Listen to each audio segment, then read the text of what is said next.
भगवान शिव का तांडव सबसे ज्यादा फेमस वर्ड है और इसी से भगवान शिव के नटराज मुद्रा का हम स्मरण करते हैं, क्योंकि उसी से इस धरती की सृजन और संहार होती है। मित्र, वास्तव में वृषभ राशि वालों के लिए ऐसी ही एक सिचुएशन बन रही है।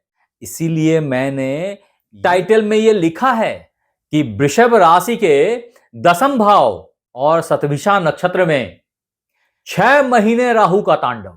अगर गौर करेंगे तो राहु से हर व्यक्ति डरने लग गया है। अननेसेसरी इसके भय से दुनिया परेशान हो गई है, जबकि आप जैसे लोगों को राहु से डरने की जरूरत नहीं है। दोस्त, एक लाइन बहुत फेमस है, राहु जिसके 10 में दुनिया उसके वश में। मैं बात कर रहा हूं वृषभ राशि वृषभ लग्न के व्यक्तियों की।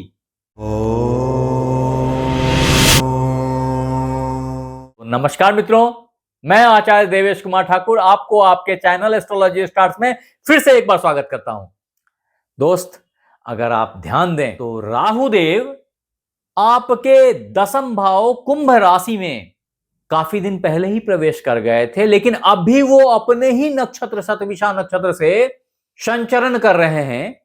वास्तव में ये पूरी की पूरी 30 डिग्री की कोण है। जब इसको क्रॉस करके राहुदेव यहां से निकल के यहां आ जाएंगे, बट इस 30 डिग्री में जो शतभिषा नक्षत्र राहुदेव का नक्षत्र है, उसके पूरे 4 चरण पड़ते हैं।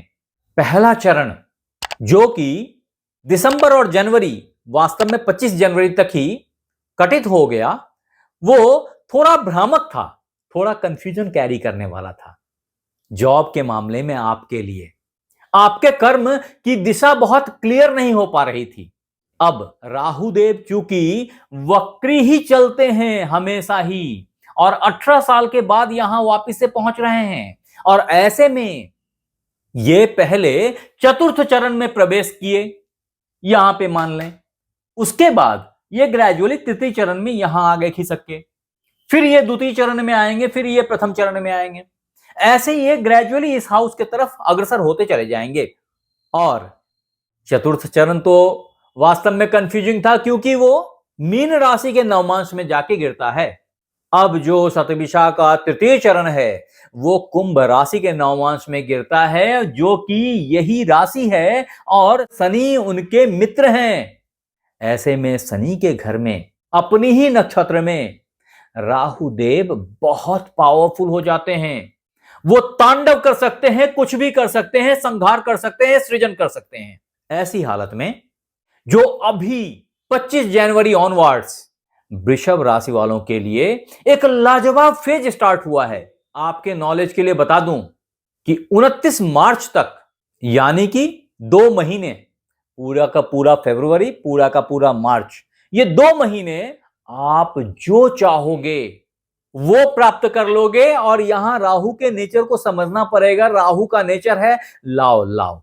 ये जो लाव की प्रवृत्ति है ना, ये एक चाह है, और ये चाह जब छाया के स्वरूप में आपके चारों ओर विराजमान हो तो आप उसको करने के लिए बाध्य होते हैं।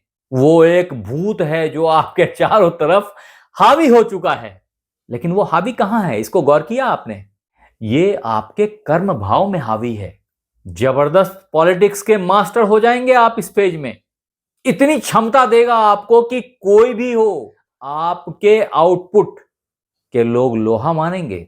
सफलता कर्म के क्षेत्र में आपके कदम चूमती चली जाएगी वृषभ राशि वालों। ऐसे में इन 2 महीनों में जब राहुदेव सबसे प्रचंड शक्तिशाली हो जाते हैं, आपके लिए अचानक लाभ की स्थिति क्रिएट होगी।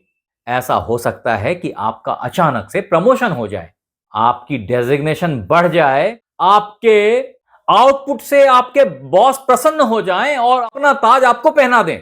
ये सारी घटनाएं संभव हैं। ये एक ऐसा टाइम होगा जब आपके कंपटीटर्स जबरदस्त तरीके से पटखनी खाएंगे आपसे। आपका कर्म आपके सर पे चढ़ के बोलेगा। शायद ही कोई ऐसी अवार्ड हो जो इस फेज में आपको ना मिल जाए, अगर आप इसके लिए प्रयत्नशील हैं तो।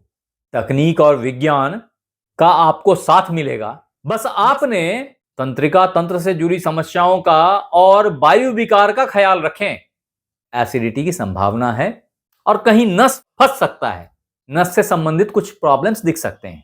तदुपरांत 29 मार्च से 31 मई के बीच राहु देव थोड़ा और नीचे खिसक आएंगे और ये शतभिषा नक्षत्र के द्वितीय चरण में प्रवेश कर जाएंगे। ये 2 महीना यानी कि अप्रैल और मई आपको सरपट भागने पे मजबूर करेगा। आपकी गति बेहद तीव्र हो जाएगी। येन केन प्रकारेण आप चीजों को साधने की कोशिश करेंगे और अगर आपने प्रयास किया तो रोक कौन सकता है सफलता से आपको। ऐसे में आपकी महत्वाकांक्षा टॉप पे होगी और येन केन प्रकारेण आप चीजों को हासिल करने का प्रयत्न करेंगे और शॉर्टकट्स भी अपना सकते हैं। इसके लिए आप इसे ख्याल करने की जरूरत है आपको। और इससे भी ज्यादा केयर आपका घुटना और स्किन मांगता है। इन सारे चीजों में अचानक से लाभ की भी प्राप्ति हो सकती है, या सही शब्द कहें तो प्रयत्न से निराकरण मिलता चला जाएगा। तत्पश्चात टॉरस ज़ोडिएक साइन वालों, याद रखिए कि राहु देव यहां से सरक के और नीचे की तरफ आ जाएंगे और ये डेट्स होंगी 31 मई से 2 अगस्त के बीच की। इन 2 महीने के टाइम फ्रेम में यानी कि जून और जुलाई आपका कर्म के प्रति जो धर्म का ज्ञान है वो थोड़ा सा विद्रोही प्रकृति में आ जाएगा। इसका कारण होगा, कारण यह है कि आप कहीं किसी विद्रोही माइंडसेट से, मेंटर से कनेक्ट हो जाएंगे इस दरमियान, या इसको सही शब्दों में बोलूं तो कर्म के क्षेत्र में out of the box thinking की थॉट आपके अंदर में रोटेट करने लगेगी, जिससे फिर से आपकी वाहवाही होगी और हो सकता है कि आप शेयर निकालने के बारे में सोचने लग जाएं।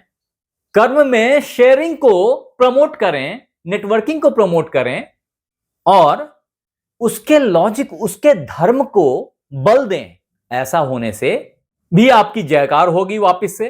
फिर भी यहां एक चीज को ख्याल रखेंगे कि आपको आपके लीवर और आपको आपके थाई, जांघों पे स्पेशल केयर करने की जरूरत है। अगर आपने ऐसा किया तो आप राहु देव के खराब प्रभाव को काट देंगे।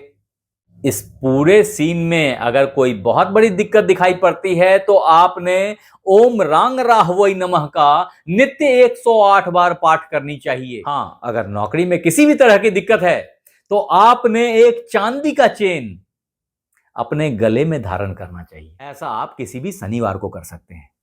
आप हमें कमेंट में बताएं कि आपको यह वीडियो कैसा लगा, और अगर अच्छा लगा तो इसे लाइक करें, सब्सक्राइब करें, शेयर करें। आप हमारे साथ बने रहे इसके लिए बहुत बहुत धन्यवाद। आपसे फिर मिलते हैं अगले एपिसोड में। तब तक अपना ख्याल रखें। धन्यवाद।